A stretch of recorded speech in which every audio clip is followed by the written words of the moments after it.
mestra, Marifé, a Barx, l'any 74, és una forastera quasi absoluta i es troba un 100% d'alumnes valencianoparlants. La primera que fa és despenalitzar la llengua. Sempre pensa que una escola en valencià estarà més arrelada al medi i estarà més a prop dels xiquets i comença a introduir el valencià en l'escola. Diguem-ne, l'escola tradicional, no solament valenciana, sinó tota l'escola tradicional espanyola, estava molt anquilosada fins als anys 60 i és en aquesta renovació quan comença a moure's. I en aquest cas concret tenim el tema de la llengua, però també tenim tots els moviments pedagògics que moltes vegades estaven adormits, però no estaven morts. Descobríem que la nostra formació havia estat un frau, ens havien enganyat. I això jo penso que ens ajuda molt i ens dona un coratge per a transformar l'escola. El que era molt important era l'educació per a la democràcia, l'educació en la llibertat, en el diàleg i en el respecte a les persones.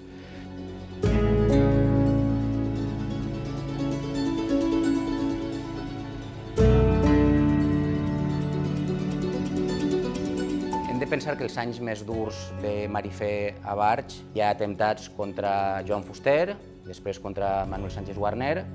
Es comença d'alguna manera a estigmatitzar-se tot el moviment de l'escola valenciana.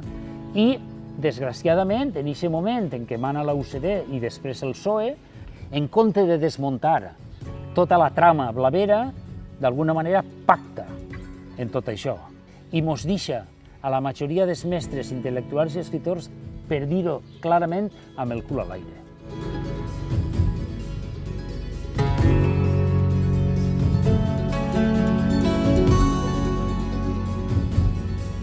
Recorde que vam eixir en els periòdics i recorde un poquet les xerrades entre mon pare i ma mare de lo que estava passant, de la problemàtica, de l'inspector, de que uns dient això, de que uns altres dient l'altre. El que ha passat en Barx adquirirà caràcter simbòlic.